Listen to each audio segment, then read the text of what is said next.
Commander Cockings here, and Captain Foley to bring you a brand new show. That is right, a whole new show. And we're calling it Trekyards, Mission Briefing, cue applause. Okay, it's the internet, you can't applaud, it's not live, but thank you, Stuart, for the sympathy. So, we love bringing you a new ship and a new show every single week. We love it, but we know how hungry you guys are for new content. So, we're going to aim to bring you a new show every single week. That's right, guys. But fear not, the full Trekyards episode with all the facts, figures, and technical analysis and aspects of these ships will, of course, be presented on our regularly scheduled Saturday release schedule in the future. But with this show, we are welcoming your ideas, insights, and theories that we could use when we get around to writing the full episodes for these ships.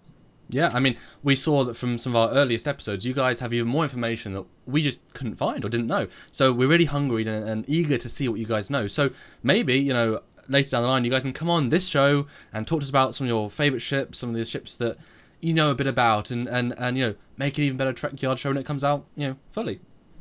That's right. So this is a much more free-flowing, discussion-based show. We have organized a few photos and points that we will just discuss on the ship we see, and we'll just see where the stellar winds take us. Absolutely. So first off, let's start this new show right with a great ship, the Klingon D7 or Katinga, and it is there. Ooh, nice aim. Good job. This is the ultimate expression of the Klingon warship, as said by Khan in the awesome Proto-Axanar. The D7 was launched in 2245 and was the primary Klingon warship by 2267 or TOS era. And the D7 has a length of 228 meters, with the Katinga coming in a little bit shorter at 214 meters. But that's it for the scripted part of the show, guys. Now it's on to the discussion. So, the first picture is... Well, it's a great picture. I think it's actually from an episode. It's from the Enterprise incident, actually, because the Romulans were using the Klingon D7s, and Spock was talking about the technology exchange. So it says battle cruiser Klingon Empire. It's actually the Romulans, but whoops. Yes. But it's a cool graphic. I mean, it's nice to see what the TOS designers thought to make. It's just a simple scale chart, but I think it really feels TOS, and I love the detailing. I mean, yeah. Well, yeah, I think TOS, this is what was lacking, was more great computer displays, such as this. I think it would have been added to the show, but, you know, they didn't really even fix that in the remaster, which makes me sad. So the next one, we got a picture of a Romulan D7, and it's cool to have the new look on the ship with the Romulan wings. Now, the bottom of these ships have a great bird graphic, just like the Romulan bird of prey, but, you know, it's cool to see the Klingon ship being used as a Romulan ship and have the different markings. I think it's very cool. They're kind of strange markings, though. I mean, they sort of wing-like. It's like a little baby chicken wing on the top there. I'm not sure I like it, though. I think it's a bit... I mean, come on, the Romulans are green. I know this is TOS era, they're a little bit different, but they're green. It doesn't really work. Although I like the new green parts on the nacelles. I quite like that. Yeah, and I love the orange glow on the Bassards from the Enterprise. Or is it the 1700 Constitution? It's a nice little detail for a CG render. So that's why the bird of prey is green then, because it's Romulan. You just admitted that. Thank you very much, Samuel. Moving along. That's an ongoing discussion, guys. We're sorry. We got to drag you into that every once in a while. The next one is a really interesting shot. This is at the Star Trek exhibition, I think you said, one of the old ones, one of the old exhibitions. And it's obviously it's the D7 and then a Katinga. And it's interesting to see the difference in design. The detail is just far more on the Katinga. I got to point out too that this is not the difference in size between the D7 and the Katinga. They're pretty much exactly the same. A little bit shorter for the Katinga though. But yeah, like you said, the Katinga has a little more detail, and I think that's because they had to do that for the motion picture because they're going to big screen. And so the detail they have is beautiful as well. I mean, they wanted more surface detail to really bring out the look of the ship. So, but I mean, I think even though it's all, you know, retroactively saying these things in canon, but it follows this sleek TOS aesthetic that came in, and it makes sense to push that in because, I mean, I think you said earlier in off show the Katinga was like the D7 refit. Oh, exactly. It's just like the Constitution. Yeah. You got the TOS version, which is very smooth and sleek, which you always say about the TOS aesthetic, right? Yeah. And then you go to the movie version where it's more refined and a little bit more, I almost want to say sleek, but the TOS you said was sleek. So, but I don't know. The refit is more refined and a nicer look, I think. So, a little more functionality maybe. But then you're a TOS fanboy, so I'm sure the Katinga you're a bit like, it's the downgrade. Yeah, I prefer the D7, but I gotta admit the refit of the Enterprise is nice. Even though I'm a TOS fanboy, the refit is still TOS. It's still TOS. Come on.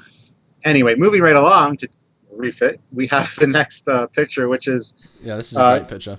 Yeah, the Katinga compared with the refit, and you can see all the little aspects there. And I don't know, I do love the Katinga. Don't get me wrong. Good. We're going to get more into the look of the D7 and the Katinga a little bit later, but yeah. No, I love this. I mean, just to see what it has, it has the third and torpedo tube disruptors. Oh, apparently on the front, deflector plates, reactor cooling system, another disruptor. I mean, it's great to see what it has. And I'm actually going to mention that a little bit later because there's another picture coming up. That, it's got a space energy sensor. If you know what that is, let us know in the comments below. And note something else. So on the neck, it says cloaking device field generators. So that we know that the cloaking device is actually in the neck. So in our Bird of Prey episode, we know that the cloaking ring is that big red part of the head of the Bird of Prey. But I guess it's in the neck for this one, which is an interesting choice. Oh, very cool. Yeah. So you're learning new stuff just from looking at So the next photo is back to the D7, so you must be happy. And this is another sort of scale one. It shows again the simplistic sleek of the two designs. And I mean they're just iconic and definitive, aren't they? I mean Matt Jeffries, well done, Matt. Yeah, he made it beautiful without being overly complicated. Like the TOS designs are so smooth and nice looking. And I got to point out again, it's the 1700, not the 1701. Although I'd be interested because obviously I've been brought up with Star Trek sort of post TNG, post movies, and then it's always been part of my life. Whereas you much more grew up with the TOS aesthetic. I'd love to hear what people who maybe grew up at the same time as TOS, what they thought when they very first time saw the D7. Did it look alien? Did it look like I don't know? How did you feel? Because for me, it just feels like that is the Klingons. But for you guys, I mean, I don't know. I'd be interested to hear what you guys think. Yeah, I am as well. So let's move on to the next picture. This shows the D7 and the Katinga comparison direct on with each other. And pretty similar. Yes, it looks like the Klingons kind of adapted the Romulan aesthetic of adding like feather-like designs almost to their ships. Or the Romulans stole the Klingon aesthetic because they then made a Bird of Prey just as like they did in the Star Trek movies with the Klingon Bird of Prey, as we all know and love. That detailing, yeah? That's what you mean, Stuart, yeah? Good. No. Anyway, there's another picture coming up in a minute that shows a better profile view of these two ships, and I'm going to talk more about which I prefer and why at that point. But I don't know if these are to scale because we know it's shorter. But if you look at the front view, the Katinga looks thinner to me in that version. No, they've got a secondary bridge module, but the whole thing feels a bit sleeker. The D7 feels bulkier. And I love how I think those additional plates that kind of have a feather-like appearance on the Katinga are probably like armor plating, I would imagine, to kind of upgrade the defenses of the ship. So that's kind of a neat feature. And here we have the designer himself with a D7, Matt Jeffries. I mean, what more can you say? Well done. And I think it's safe to assume, too, that that's the studio filming model that they used for all of the D7s in the original series. So that's very cool to see that. And the scale that it was compared to a person. So. And if you guys have any other pictures of it as a studio model, send them over, comment, link to the picture. We'd love to have as many real original studio models of the Katinga and the D7 as possible. So the next picture is more of a schematic deck view of the probably the Katinga. Well, it's got the secondary bridge module, hasn't it? So it's Yes. So if anybody can decipher Klingon and tell us what that actually says, that'd be awesome. But it's just kind of neat to see and it's a Klingon graphic too, because it's red and orange and yellow, which is a great look. So very cool. Yeah, it's fun to see how many decks, because there's not that many decks. I mean, it's a very thin ship when you consider it. It really is. I mean, the secondary hull is a large chunk. This really hasn't got that. And that torpedo bank is two decks big, and it's got stairwells, which you can see in it. Well, I mean, it's such a small ship, you don't want turbolists, or you don't need them per se.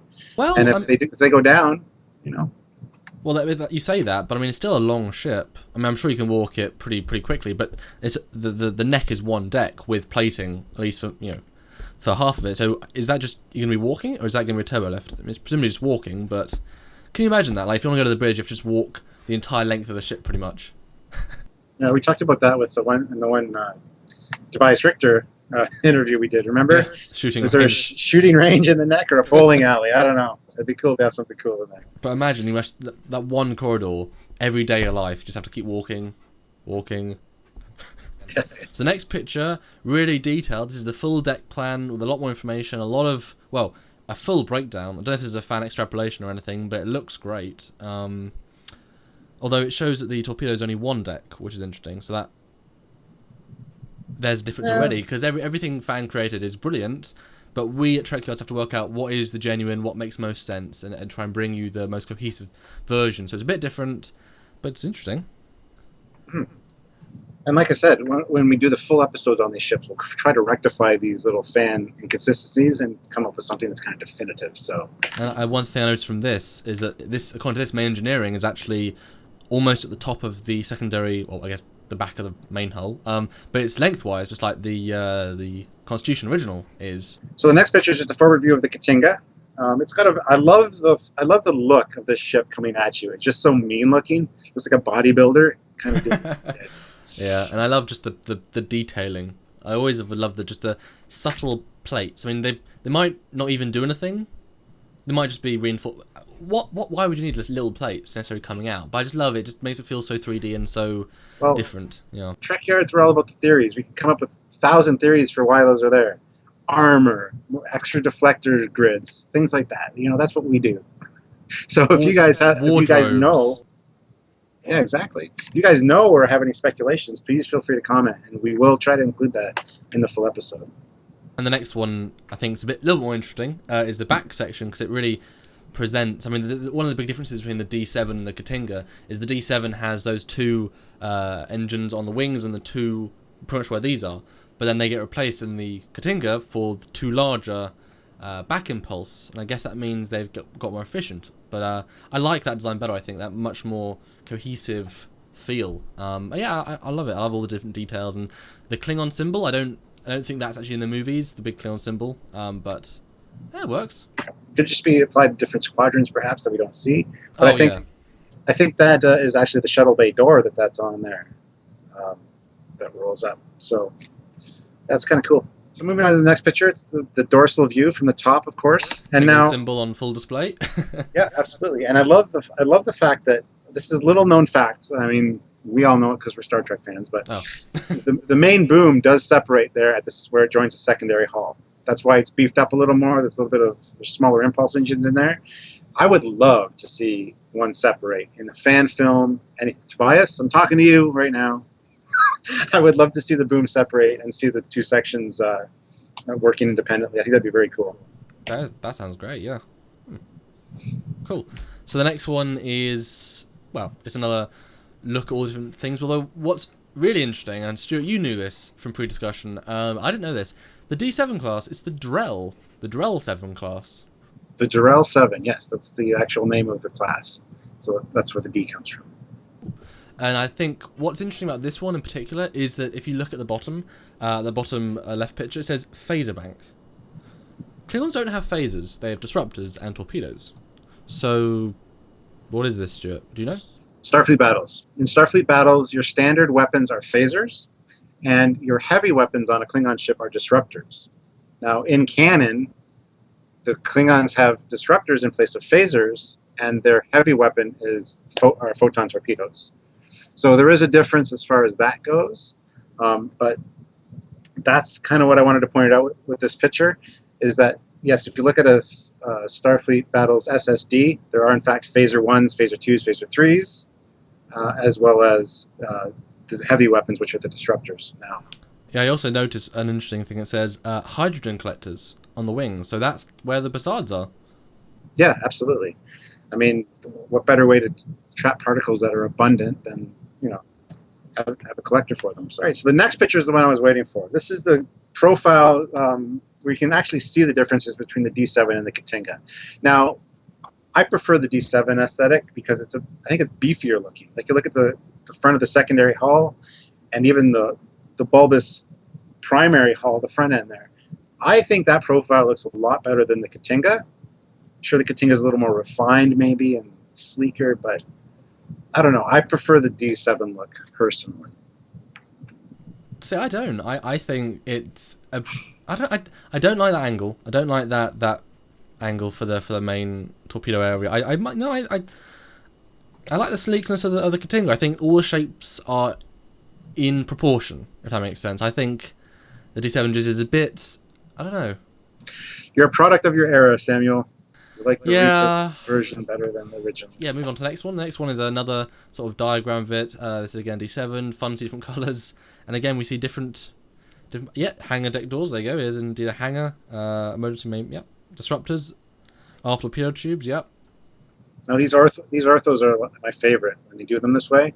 I love the bright colors. I think it's really amazing. And they make great desktop backgrounds, in case you guys didn't know. I use them for that all the time. I mean, we're geeks over here at Trekyards, and you should see my computer. Well, you do on Captain's Logs half the time. So Another thing, there's actually an officer's lounge at the back of the ship. I guess they like to relax too. It's probably just a big room with like no chairs and just barrels of blood wine. And some batless, probably. Yeah, it's just it's Fight Club, but we don't talk about that. That's another interesting thing, actually. Hold on, we're talking about officers. Yeah. In Star Trek 3, they speak English. Yes. Well, that's a whole discussion. Well, I'm just going to briefly touch on it because I think it's important for people to learn that.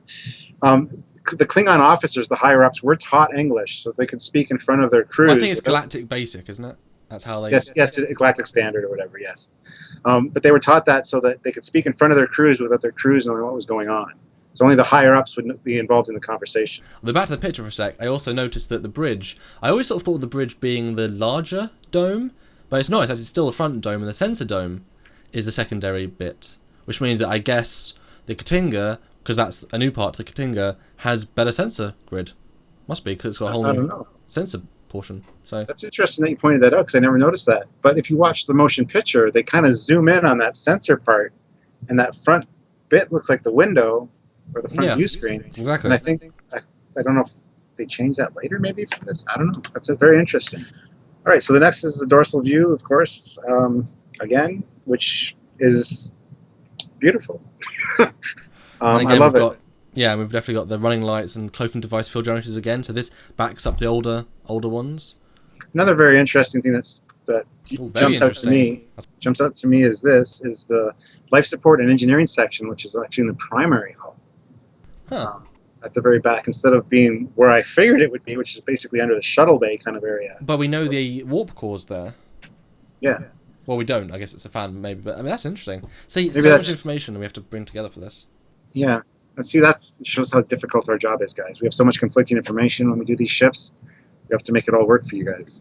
And the next shot is one I did, and it's an actual to-scale render of all the different ships we see in that era. So we've got the Excelsior, Refit, the Katinga, Orbeth, and Bird of Prey.